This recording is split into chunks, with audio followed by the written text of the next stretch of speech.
Oi pessoal, professor Demis aqui novamente com vocês e nessa aula nós vamos começar um assunto novo, tá bom? Porém, ele é um dos assuntos na área relacionada com a química dos mais importantes. É um assunto que você vai ver recorrentemente em sua graduação. Então, peço bastante atenção que essa e as próximas aulas são temas bastante pertinentes e importantes para vocês durante todo o curso, tá bom? Então, pessoal, nós vamos estar estudando a parte de eletricidade. A parte de eletricidade é dividida em dois grupos, que é a parte de eletrostática e a parte de eletrodinâmica, tá bom? A parte de eletrostática, ela vai tratar o aspecto da eletricidade com pouco movimento. O pouco movimento pode ser, inclusive, considerado como parado, né, ou repouso, mas nós sabemos que a eletricidade ela não vai estar atuando totalmente em repouso. Então, quando a maioria das cargas tem pouco movimento, nós podemos tratar a eletricidade como eletrostática. Lembra muito da parte da mecânica de estática, tá bom? Que trabalhava o corpo em repouso, né? Em equilíbrio dos corpos. No caso aqui eletrostática, você vai considerar como se os elétrons tivessem com pouca movimentação, tá bom? Comparado com a elerodinâmica. A elerodinâmica trata sobre corrente elétrica, então é a questão da eletricidade fluindo, tá bom? É uma eletricidade com maior quantidade de movimento.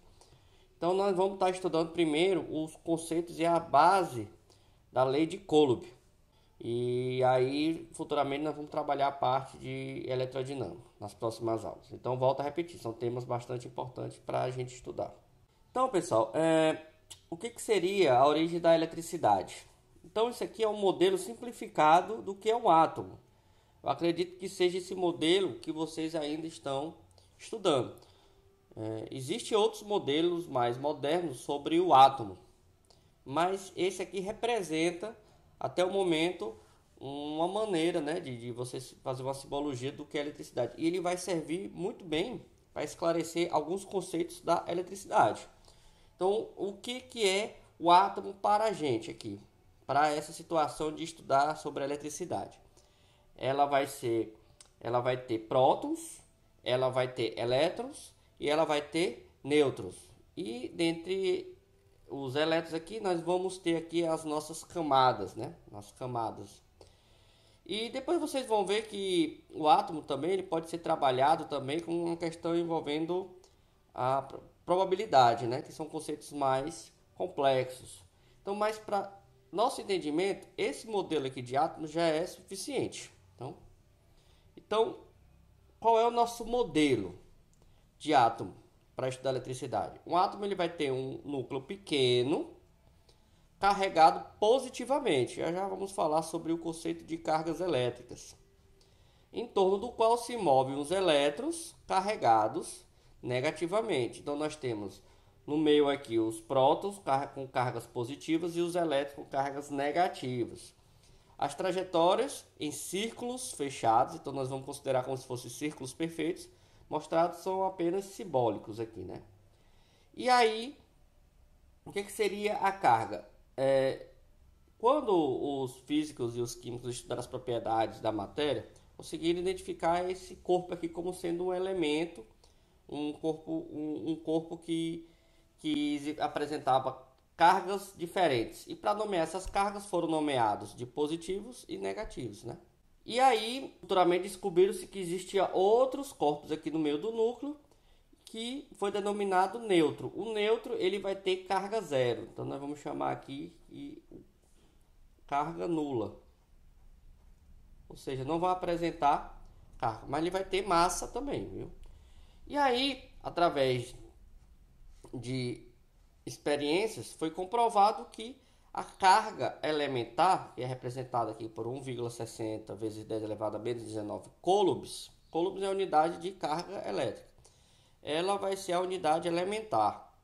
Ou seja, ela é tanto, isso aqui é em módulo, ela tanto pode ser para o próton, vai ser com carga positiva, ou como para o elétron, com carga negativa. Então, esse valor aqui seria o menor valor da unidade de carga, né? Hoje nós sabemos que existe outros ainda subdivisões. Então, isso aqui deixa de ser a questão de elementar.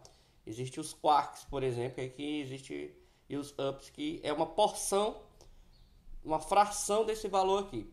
Mas para fim de entendimento de eletrostática, nós vamos considerar aqui como sendo a menor carga, tá bom? Que aí ela vai compreender bastante aí todos os conceitos envolvidos com a eletricidade. Então, quando nós falamos sobre cargas elétricas, o que foi observado? Que determinados comportamentos, ou seja, relacionados com força, nós já vimos que força é a unidade de vetor, é uma grandeza vetorial, desculpe, uma grandeza vetorial, né? Então ela tem modo, direção e sentido, como nós vimos trabalhamos as leis de Newton. E aqui também, por mais que nós estamos estudando eletricidade, é que ela vai valer todas as leis de Newton. E aí, observado que quando atritava aqui um corpo, ele apresentava aqui uma certa repulsão.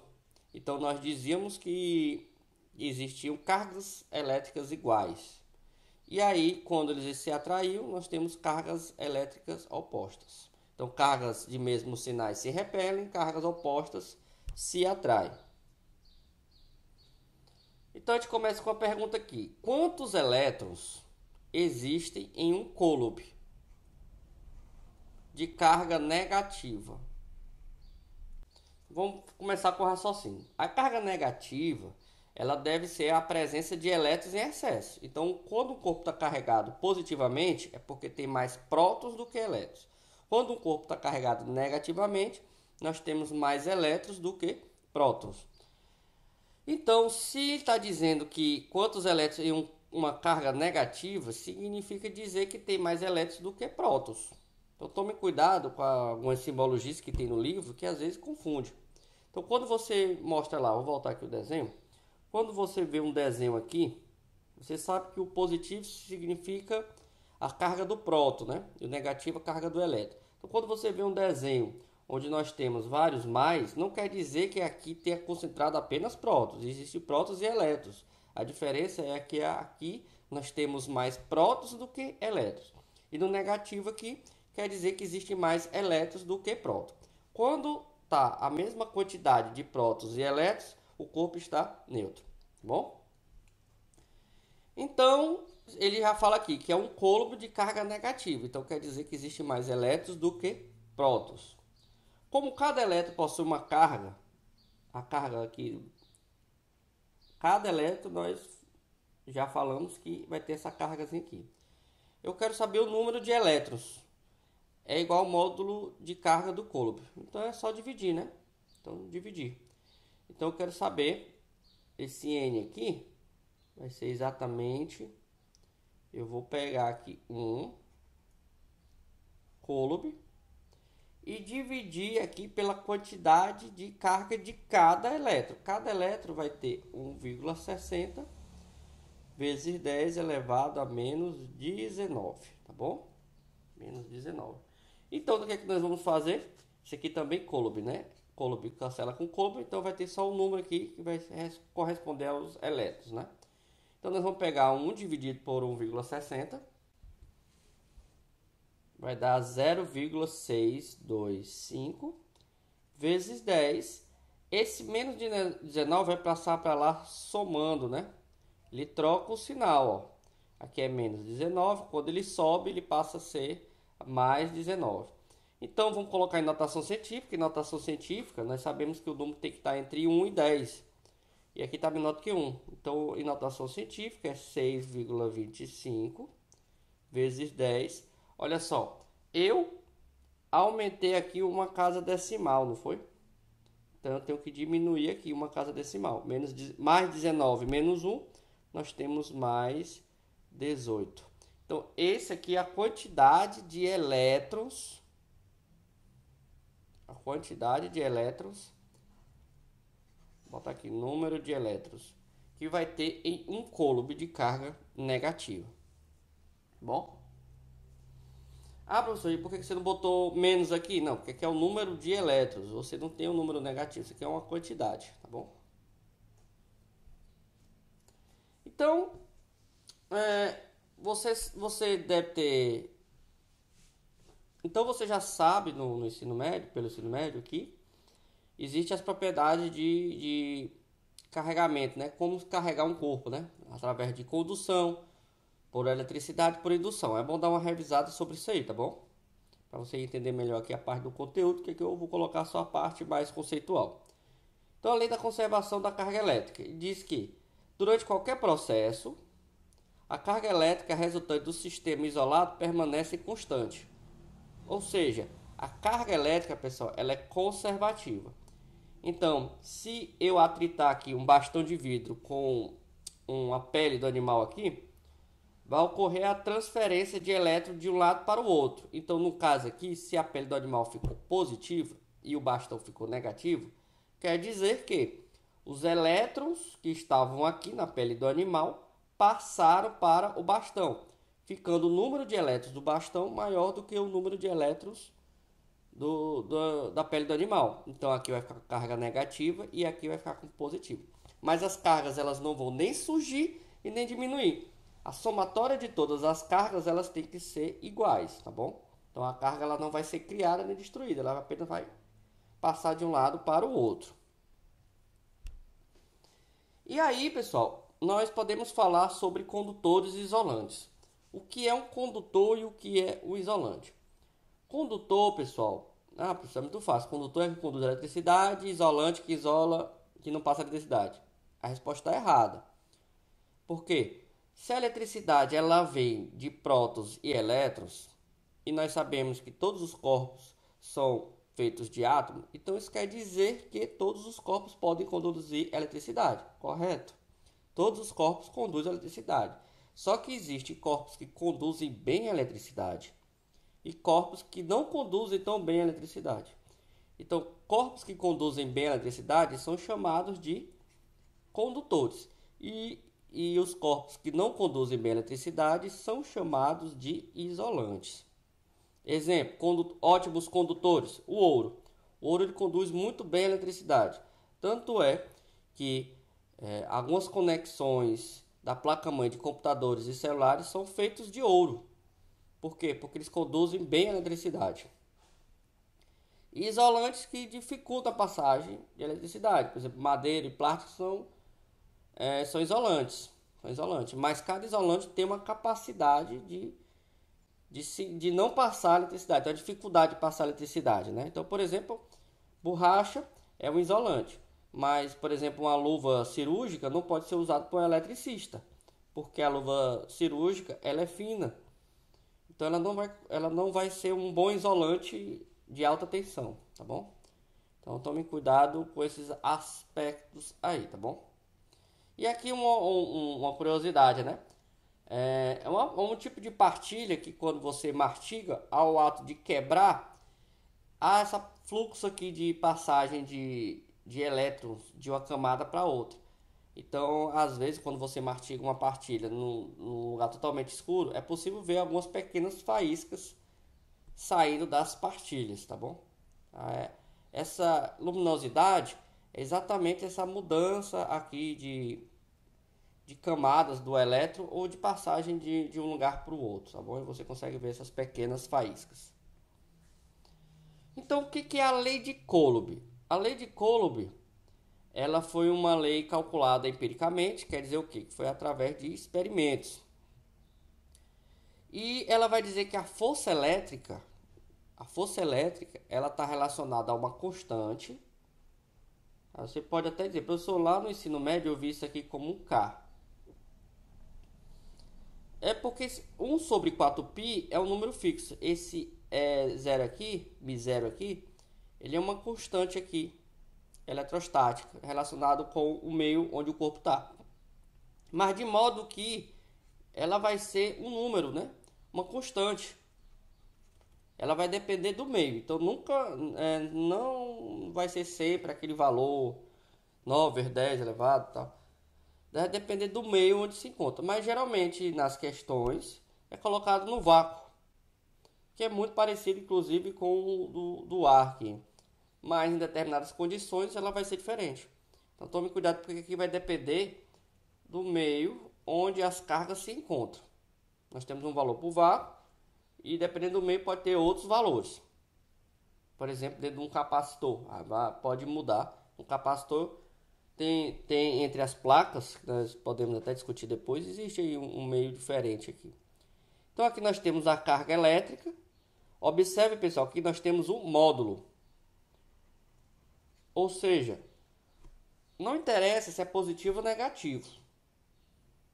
Por que não? Porque o positivo e o negativo só é para diferenciar a natureza. Então não há diferença no valor numérico, porque aqui esse F, observe que não tem um traço aqui em cima. O que significa aqui? Porque esse cálculo aqui não é um cálculo vetor. Ele é um cálculo aritmético. Então ele vai medir a intensidade. O vetor, você tem que trabalhar com a parte vetorial, né? E aqui é a parte apenas numérica. Você vai calcular apenas a parte de valores aqui, tá bom? Você multiplica aqui, dividido pelo R ao quadrado. Se você pegar o gráfico disso aqui, né? Você pegar F por R, como isso aqui, o R vai estar ao quadrado, nós vamos ter um gráfico, uma coisa assim, né? Uma hipérbole equilátera.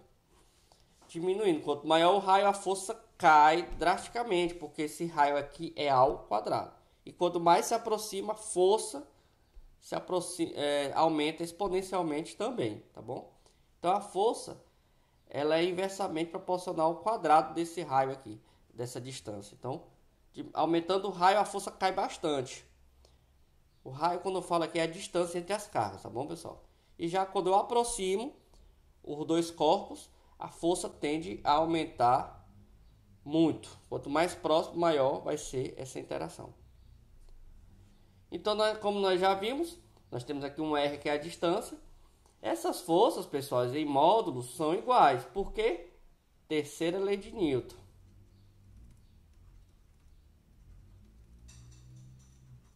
Terceira lei de Newton. Então, vai produzir... Então, a equação da força elétrica, ela é uma força de ação e reação. E ela vai estar sempre relacionada a dois corpos. Dois corpos. Sempre está relacionada a dois corpos. E aqui um exemplo, né? Um exemplo real aqui. Então aqui, pessoal, é uma fita adesiva que foi colocada numa superfície metálica e depois retirada e olhada do microscópio de nível atômico. E olha só o que mostra no microscópio, que existe, vai aparecer vários buracos aqui na fita. E por que ocasiona esses buracos? Será que é apenas a rugosidade da superfície? E a resposta é não. Ela está relacionada aqui também com a interação elétrica, ou seja, da força elétrica entre a fita e a superfície. A força elétrica é tão forte que vai ocasionar pequenos buracos aqui, devido à força elétrica de atração ou esses vales aqui que está relacionado com a repulsão. Então, pessoal, como é que a gente calcula, dando um exemplo aqui, 3 cargas numa reta? Como é que a gente vai calcular a força em um determinado corpo? Como eu falei, pessoal, a força elétrica, ela está relacionada com apenas dois corpos.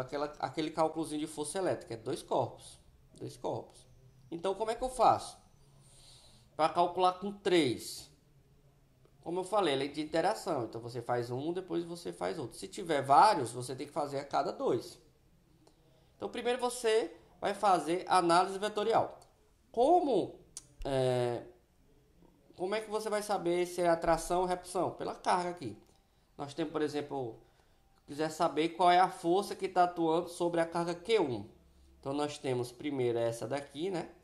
Q2 com Q1. Depois nós temos aí Q1 com Q3. Então, você vai ter que fazer a força 1, 2. E aqui a força 1, 3. Então, vamos lá. A força Q2 com Q1, ela é negativa ou positiva.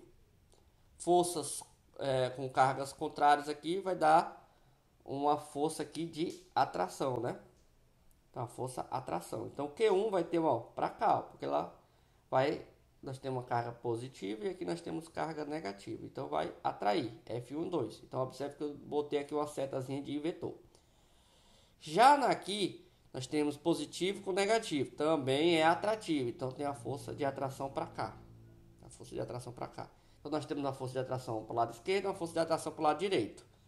E ele vai para o lado direito ou esquerdo? Vai depender de quem vai ser a maior força. Aqui já está dando um spoiler, mostrando que esse vetor aqui é maior do que esse. O tamanho do vetor representa a intensidade, mas nós vamos fazer o cálculo. Então nós pegamos aqui a primeira equação, F12, nós temos aí o K é a constante eletrostática, vai depender do meio, a questão tem que informar esse meio, né? Então a gente colocou aqui 8,99 vezes 10 elevado a 9. Professor, mas eu vi em outro lugar que era 9. O 9 lá é uma aproximação, aqui é no vácuo também, só que está dando um valor mais específico, né? Aí, os módulos da carga, Q1 e Q2, né? Que é a força 1 e 2, e não menos 4. Então, não preciso colocar menos. Então, 4 vezes esse micro aqui é 10 elevado a menos 6. Então, 4 vezes 10 a menos 6. Como é multiplicação, não importa aqui a ordem que eu coloque ele, tá bom? E aqui 3, né? 3 vezes 10 elevado a menos 6. Dividido pela distância ao quadrado, 0,20 ao quadrado. Você pode utilizar aí a calculadora, né? Científica. E já mostra o valor final aqui, já pronto, bonitinho aqui, dando 2,7 newtons. Então não tem lógica colocar mais ou menos, porque aqui nós estamos trabalhando com módulos. Então essa força 1, 2 aqui, ela vai ser de 2,7 newtons. Já a outra aqui, eu pego a constante, eu pego aqui essa carga aqui 3 e já essa outra aqui. A distância aqui é 0,15. 0,15 ao quadrado, então você vai encontrar de 8,4.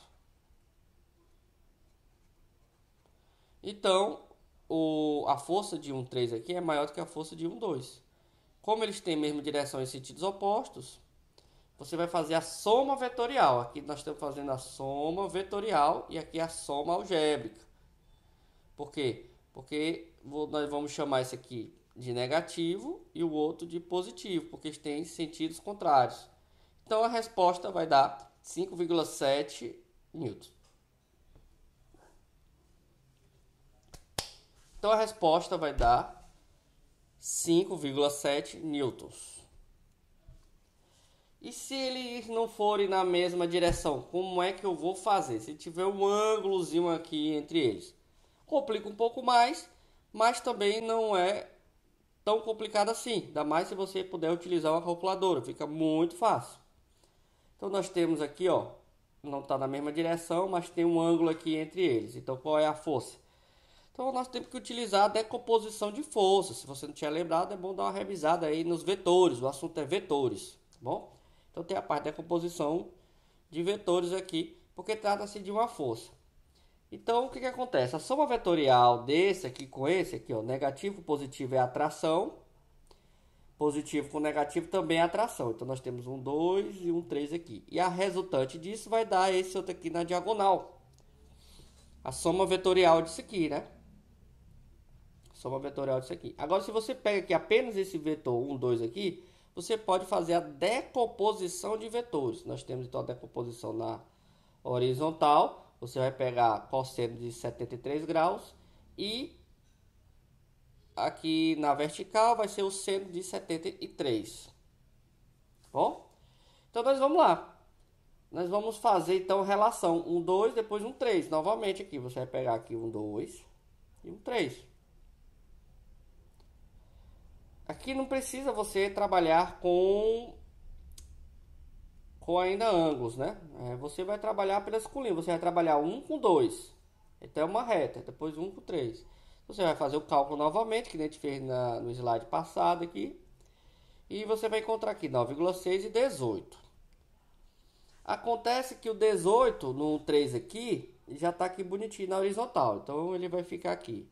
A componente X é 18. Já o Y, ele está todo na horizontal. Então ele vai ser 0. Já a componente 1, 2, nós vamos ter o quê? Nós vamos ter aqui a componente x e y. A componente x está aqui, ó. Nós pegamos a força F vezes o cosseno. E o y aqui. Então você pode somar x com x, é a soma vetorial de componentes, y com y. Então ele vai dar aqui, no componente x ele vai dar 21 newtons e no y ele vai dar 9,2 newtons. Aí a gente vai utilizar aí a regra aí da soma vetorial, porque nós vamos ter no x assim, né, um fx assim, e nós vamos ter um fy aqui, então nós temos que fazer a soma vetorial aqui. A soma vetorial vai ser exatamente triângulo retângulo aqui, e você vai utilizar aqui e vai encontrar 23 newton. Esse aqui é o módulo da força total. E qual o ângulo que vai ser formado? Nós temos o ângulo. Então, basta te pegar aqui, o arco tangente aqui. Também tem uma função na calculadora que você encontra isso aqui direto. Você vai encontrar 24 graus, tá bom? Se tiver dúvida, dá uma pesquisada no Google aí, como é que você calcula o arco tangente. Você vai encontrar como fazer isso aí facilmente, tá bom? Então, pessoal, essa aqui é a nossa primeira aula sobre a temática. Nós falamos sobre cargas elétricas e forças elétricas. Na próxima aula, nós vamos falar sobre campo elétrico e potencial elétrico. Espero que vocês tenham gostado da aula e até a nossa próxima aula.